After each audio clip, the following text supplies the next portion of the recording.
은혜와 지혜를 겸비한 삶.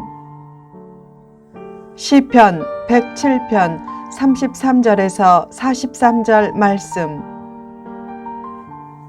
고난도 일종의 열매다. 진리의 길은 쉽지 않다.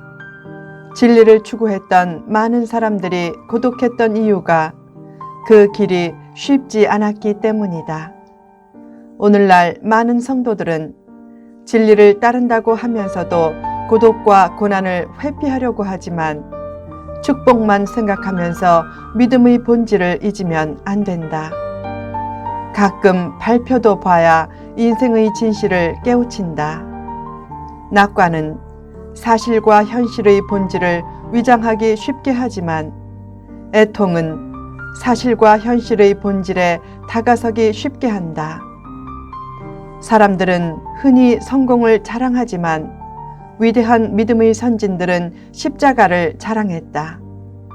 예수님의 십자가를 통해 구원의 길이 열렸기 때문이다.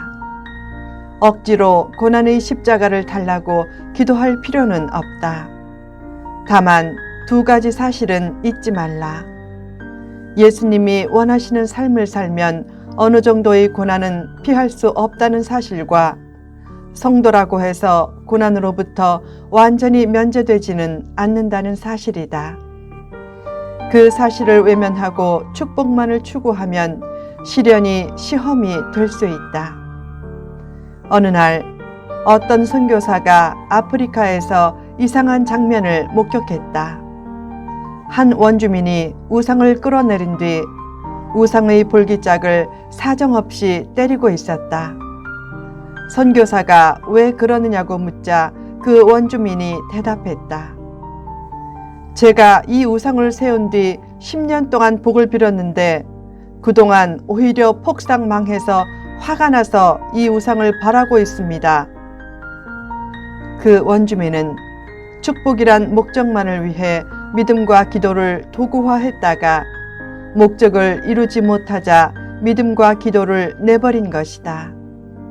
하나님은 기복적인 신앙을 솎아내려고 때로 고난과 시련을 허락하신다. 거짓은 다리가 짧아서 수명도 짧지만 진실은 다리가 길어서 수명도 길다. 진실한 성도는 고난 중에 인내해서 귀한 열매를 얻는다.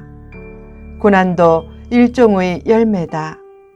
거짓으로 살았다면 고난 대신 부귀 영화를 누렸겠지만 진실하게 살았기에 고난이 왔다면 그것도 진실이 거둔 열매다. 진실한 성도는 고난을 회피하지 않고 고난을 통해 지혜와 믿음을 발전시킨다. 하나님이 사랑하는 성도에게 시련을 허락하시는 이유는 시련을 통해 뿌리 깊은 나무와 같은 성도가 되게 하기 위해서다. 목적 없는 시련은 없다. 시련은 하나님의 뜻을 이루게 하는 거룩한 기초 재료다. 시련을 허락하신 하나님의 뜻을 정확하게 몰라도 하나님의 선하심을 믿고 나아가라. 때가 되면 하나님은 시련의 벼랑 끝에서 안전한 피난처로 이끌어 주실 것이다. 하나님은 상황을 얼마든지 변화시키실 수 있다. 하나님은 광야에서 강을 내시고 마른 땅에서 샘을 내시기도 하지만 거꾸로 강이 광야로 변하게 하시고 샘이 마른 땅으로 변하게 하신다. 하나님은 자연 만물도 주관하시고 인생의 생사화복도 주관하신다. 때로는 좋은 세월을 시련의 세월로 변화시키고 좋은 인생을 힘든 인생으로 변화시킨다. 왜 그런 시련을 허락하시는가? 본문 34절을 보라. 그 주민의 악으로 말미암아 옥토가 변하여 염전이 되게 하시며. 이 구절에서 옥토와 염전은 반대 개념이다. 하나님이 옥토를 열매 맺지 못하는 염전으로 바꾸시는 이유는 그 지역 주민들의 악 때문이라는 것이다. 악은 하나님의 심판을 초래한다. 하나님의 심판은 처벌의 목적도 있고 교정의 목적도 있다.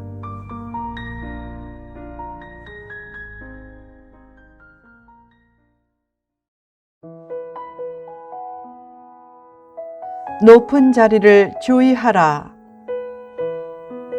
하나님은 좋은 것을 나쁜 것으로 변화시키기도 하지만 회개하면 나쁜 것을 좋은 것으로 변화시키기도 하신다. 그래서 광야가 변해 못이 되게 하시고 마른 땅이 변해 샘물이 되게 하신 후 안정된 삶과 풍성한 삶을 얻게 하신다. 회개는 쉽게 말하면 가난해도 좋습니다. 부끄럽게 되어도 좋습니다. 오직 하나님 한 분만으로 만족합니다. 라고 고백하는 것이다. 그렇게 고백할 때 하나님은 하나님 한 분만으로 만족하게 두시지 않고 오히려 풍성한 축복으로 더욱 채워주신다. 죄인도 회개하면 하나님은 다시 돌이키시고 풍성하게 회복시키신다. 그처럼 풍성한 회복의 은혜를 받은 후에 어떻게 하느냐도 중요하다. 사람은 궁핍할 때보다 풍성할 때 마음이 높아져 잘못된 길로 이탈할 때가 많기 때문이다. 회복의 은혜로 하나님이 복을 주셔서 사람이나 가축 숫자가 늘 때 마음이 높아지면 하나님은 다시 압박과 재난과 우환을 통해 사람과 가축의 숫자를 줄이시고 높아진 마음을 낮추신다. 하나님은 인간의 생사화복도 주관하시고 내려갈 때와 올라갈 때도 주관하신다. 교만해지면 다시 낮아지고 겸손해지면 다시 높아진다. 결국 축복과 시련도 하나님의 뜻 가운데 주어진 것이다. 하나님은 시련을 통해 낮추실 때도 많다. 모든 것이 잘 되면 자기가 똑똑해서 잘 되는 줄 알고 믿음도 잃고 기도도 잃는다. 그러므로 늘 겸손하되 높은 자리에 앉으면 더욱 겸손하기를 힘쓰라. 또한 하나님의 마음을 가지고 하나님의 뜻을 따라 힘들어하는 사람을 건져주고 지켜주므로 하나님의 심판으로 인한 능욕과 방황의 때가 찾아오지 않도록 마음의 준비를 하라. 하나님은 궁핍한 사람들과 함께 하시고 그들을 고통에서 건져주시고 지켜주신다. 소외된 사람들을 소중히 여기라.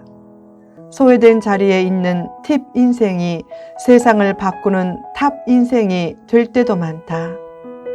실의 제일 첫 부분을 실마리라고 한다. 세상에서 소외된 위치에 있는 사람이 세상을 변화시키는 실마리가 될 때도 많다. 하나님은 상처 입은 사람들과 함께 하기를 기뻐하신다. 하나님은 부족한 사람도 천하게 여기지 않고 천하보다 귀하게 여기신다. 해를 끼친 사람에게도 해를 비춰주시는 사랑의 하나님이다. 그 하나님의 성품을 닮아 얕보기를 즐겨하는 얕은 인생이 되지 말라. 은혜와 지혜를 겸비한 삶. 성도가 하나님 앞에서 정직하게 살 때 얻는 축복이 있다.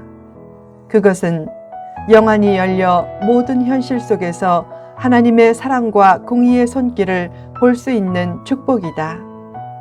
현실 속에서 하나님의 뜻과 일과 손길과 섭리를 볼 수 있는 사람이 미래의 주인공이 된다. 예언에 집착해서 미래를 알려준다는 곳을 찾아다니지 말라.